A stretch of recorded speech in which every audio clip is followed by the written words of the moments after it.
A woman will literally rewrite the entire story of your relationship inside her head. She'll rehearse the breakup speech, mourn you, and mentally move on. All because you failed to do something she desperately wanted but refused to ask for. And the worst part?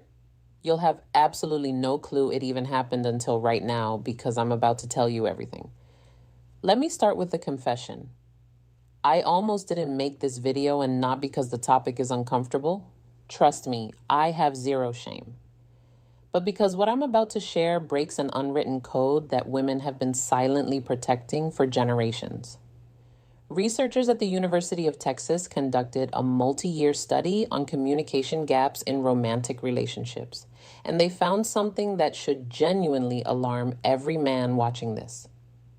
72% of women admitted to wanting specific behaviors from their partner that they had never once verbally requested. Not because they forgot, not because it wasn't important, because they believed that having to ask would strip the behavior of its meaning entirely. She would rather go without the thing she wants than have to explain it to you. That's not stubbornness. That's not a flaw. That's wiring. And if you don't understand that wiring, you will keep losing women who were completely in love with you, and you'll never understand why they left. Now, I titled this video Dirty for a reason, but probably not the reason you're thinking. Some of these are physically intimate, sure, but most of them are dirty in a different way. They're the thoughts she buries because society told her wanting them makes her too much, too needy, too traditional, too intense. So she shoves them into a mental vault, locks it, swallows the key, and prays that somehow you just figure it out. Well, today is the day you figure it out. And I'll warn you, number 3 on this list is the one that breaks most relationships silently, invisibly, without a single argument. It just erodes things until one day she's gone and you're holding your phone wondering when everything changed. So pay attention when we get there. Here we go. Number 7, interrupt her overthinking with physical certainty. Every woman has a version of this moment. She's spiraling. Maybe it's about work. Maybe it's about something her mother said. Maybe it's about a comment her friend made 3 days ago that she's been mentally dissecting with forensic precision. Her brain is running 17 tabs and none of them are loading properly. What most men do in this situation is try to fix it. They start troubleshooting. Well, have you tried talking to your boss? Maybe just don't respond to her text. And from a logical standpoint, that makes perfect sense. Problem identified, solution offered, case closed. But here's what she actually wants and what she will chew her own off before requesting. She wants you to walk over without saying a single word. Take her face in both hands and kiss her forehead. Or pull her against your chest and just hold there. No advice, no commentary, just your physical presence communicating something that words consistently fail to deliver. I'm here. I'm solid. You can fall apart for a second because I'm not going anywhere. Neuroscientist Dr. Tiffany Field, who founded the Touch Research Institute at the University of Miami, has published over 100 studies proving that physical touch reduces cortisol levels by up to 31% within minutes. But here's what the data doesn't capture: the snort's emotional weight of unsolicited touch from someone you trust. That's not just stress relief. That's safety made physical. Snorts. She won't ask for this because asking for comfort feels like admitting weakness. Most women have been conditioned to handle everything themselves. Requesting to be held feels like filing a formal complaint against her own independence. So, she spirals alone and quietly resents that you didn't notice. You don't need to read her mind, you need to read her shoulders. If they're tense, if she's gone quiet, if she's scrolling her phone but clearly not absorbing anything, that's your signal. Don't ask what's wrong, just close the distance and be the interruption her nervous system is begging for. Number 6, say her name during intimate moments and not just those moments. There is something neurologically electric about hearing your own name spoken by someone you're attracted to. A study from the journal Brain Research found that hearing your own name activates specific regions of the left hemisphere associated with self-representation and identity processing. Your name is the one word in any language that your brain treats as fundamentally yours. Now, apply that to intimacy. Not just physical intimacy, though. Yes, absolutely that. But also the quiet moments when you're cooking together and he says your name before asking you to hand him the salt. When you're walking ahead of him and he calls your name just to make you turn around so he can look at you. When he's telling a story to his friends and says, "So then Sarah turns to me." And the fact that she exists in his narrative by name, not as my girlfriend or she, but as her. Most men default to pet names. Babe, baby, hun. Those are warm and familiar, but also generic. Every woman he's ever dated was probably babe at some point. Her name, though, that's exclusively hers. And when you use it in a moment of intensity, a whispered confession, a heated argument where you stop and say her actual name, a moment of closeness where her name is the only word you can manage, that creates a response that pet names simply cannot replicate. She'll never ask you to use her name more often because that would make it feel manufactured. The power is that it feels instinctive. Like you're so consumed by her specifically that her name is the word your brain reaches for automatically. Number 5, handle another man's attention toward her with calm dominance, not reactive jealousy. This one is spicy, and I know it's going to trigger some debate, so let me be precise. She does not want you to start a fight or make a scene. That's not attractive. That's a liability. But she also doesn't want you to be completely unbothered. If another man is clearly flirting with her and you just sit there sipping your drink with zero reaction, she registers that. And what she registers is not, wow, he's so secure. What she registers is, he doesn't care enough to respond. The sweet spot is calm, measured possessiveness. You walk over, you place your hand on her lower back. You look the other guy in the eye with completely relaxed confidence that says, I see exactly what you're doing and I'm not even slightly threatened, but she's with me and we both know it. Maybe you extend a handshake. Maybe you introduce yourself. Maybe you simply redirect the conversation with a casual smile that communicates absolute ownership of the situation. Evolutionary psychologist Dr. David Buss found that women consistently rated proportional mate guarding as attractive. The key word is proportional. Too much and she feels controlled. Too little and she feels unvalued. But that middle ground where you acknowledge the situation without being destabilized by it, that is profoundly attractive on both a conscious and subconscious level. The dirty part, she might even enjoy the moment a little. Not because she wants to make you jealous, but because your response tells her everything about your confidence, your investment, and your willingness to claim her without caging her. That distinction, claiming versus caging, is where most guys get it catastrophically wrong. Number 4, take something off her plate without announcing it. This is the silent killer of female attraction, and almost nobody is talking about it. The American Psychological Association's 2023 Stress in America survey found that women reported significantly higher levels of chronic stress than men across every measured category: work, family, household management, emotional labor, logistics, scheduling. She is running an invisible project management system in her head at all times, and most of it goes completely unnoticed. She wants you to identify one thing on her mental checklist without her having to delegate it and just handle it quietly, completely without expecting a parade. The car needs an oil change. It's done.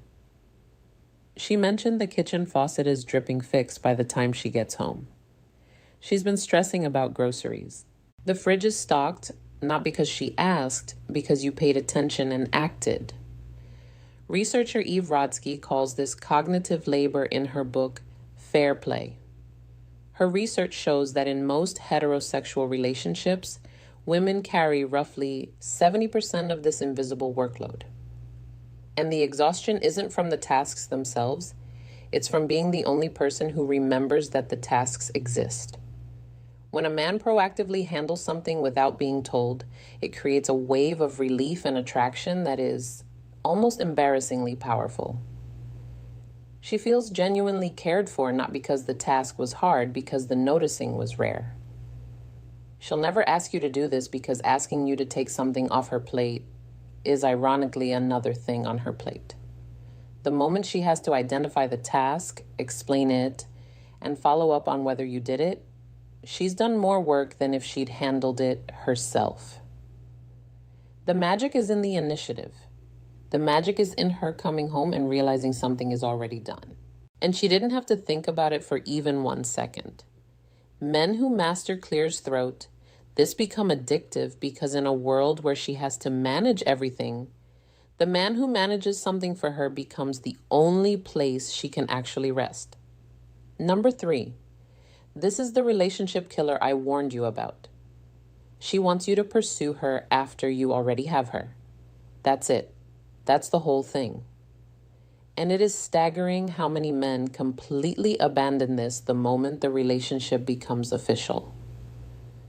During the dating phase, you were incredible.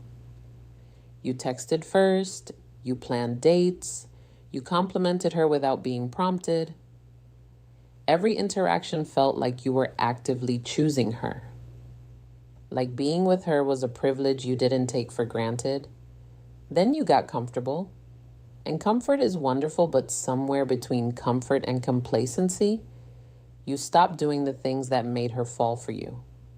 Not because you stopped caring, because you assumed the work was done.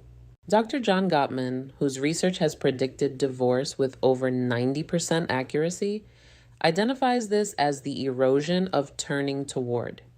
His data shows that couples who eventually separated had a turning toward rate of only 33%, while couples who stayed together maintained a rate above 80%. She doesn't need grand romantic gestures every week.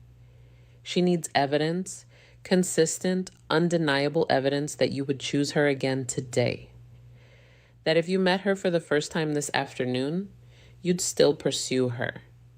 That she hasn't become furniture in your life. She will never vocalize this because saying, "I need you to pursue me again," feels desperate. So instead, she goes quiet. She pulls back. She starts investing less because you invested less first. And by the time the conversation happens, if it ever does, the distance has already hardened into something much more difficult to reverse. A random Tuesday text that says, "I was just thinking about you and had to tell you," takes 4 seconds to send and can sustain weeks of emotional connection. A planned date night, not because she asked, but because you refuse to stop being the man who plans things. Communicates more than 1,000 "I love yous" on autopilot. The men who keep pursuing their partners long after the chase is over are the men whose partners never stop being in love with them. The men who stop, they become roommates slowly, painlessly, and then all at once. Number 2, be verbally explicit about your desire for her, specifically her. Most men think women want to hear that they're beautiful, and they do. But your beautiful is the baseline. It's the equivalent of tipping 15%. Snorts. Expected, and it doesn't leave an impression. What she actually wants, what makes her replay your words at 2 now a.m. in the morning, is snorts specificity. Not you're beautiful, but the way you tilt your head when you're thinking about something serious makes it physically difficult for me to concentrate. Not I'm attracted to you. But I watched you walk across the room at that party and I forgot I was mid-conversation with someone. Not, you look good, but that thing you did with your hair today, I've been distracted since this morning. And it's becoming a problem. The dirty element here is intensity. She wants to feel like your attraction to her is slightly unmanageable. Not in a threatening way, in a way that communicates, you have disrupted my ability to function normally, and I am not even a little bit sorry about it.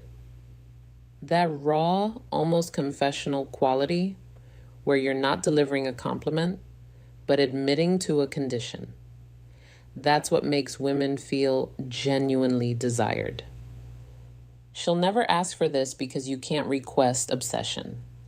It has to come from authentic overwhelm. And the beautiful thing is, if you actually feel it, all you have to do is stop censoring yourself. The thoughts are already there. You're just not saying them out loud. Start saying them out loud. Number 1, physically move her. I saved this for last because it's the one that makes women lose their composure fastest. And it's the one men are most hesitant to do. She wants you to physically guide her, move her, reposition her with confidence and without asking first. Hand on her waist, steering her to the other side of the sidewalk so she's not walking next to traffic. Fingers laced through hers, pulling her in a different direction because you spotted something you want to show her. Palm against her lower back, guiding her through a doorway. Hand on her thigh under the table. Not groping, not performing, just present. Standing behind her, both hands on her hips, gently turning her toward something. A study published in Evolutionary Behavioral Sciences found that women rated physical assertiveness, defined as confident, non-aggressive physical guidance, as one of the top 5 indicators of a desirable partner. This behavior activated associations with protection, decisiveness, and physical confidence simultaneously. The psychology behind this is primal. Physical movement communicates that you are present in your body, comfortable in your strength, and confident enough to occupy space and to include her in that space. The reason this is number 1 is because it operates entirely outside of language. You can't fake this with words. You can't text it. It only exists in real time in the electricity of physical proximity and the confidence to close that distance without hesitation. She will never say, I wish you would just grab me and move me where you want me.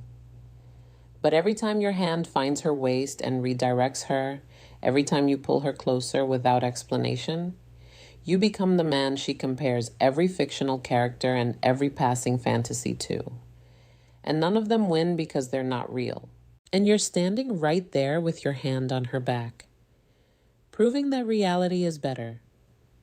So now you have them. 7 things women have been silently wishing for and stubbornly refusing to verbalize since the beginning of recorded romantic history. The fact that you watched this entire video tells me you're not the kind of man who assumes he already knows everything. You're the kind who actually wants to understand. That quality alone puts you ahead of 90% of the men she's ever encountered. But knowledge without action is just trivia. I didn't make this video so you could store these as interesting facts. I made it so you could use them tonight, tomorrow, in the next quiet moment, where you choose between playing it safe and doing something that actually makes her feel something. Choose the second option every time. Now, here's something that ties everything together in a way that might genuinely change your next interaction with her. While you've been sitting here learning what she secretly wants, there's an entirely separate reality playing out on her end that you're probably blind to. She's been watching YouTube. She's been evaluating, calculating, and in many cases, she's already made her decision about you. The verdict is in, and she's not sharing it. The video appearing on your screen right now is called 4 Clear Signs She's Already Chosen You, but Isn't Telling You. And if you don't watch it next, everything you just learned becomes only half the equation. Knowing what she wants is powerful, but recognizing when she's already decided you're the one, that's the difference between a man who's trying and a man who's already won without realizing it. It's right there. Go watch it now. I'll see you on the other.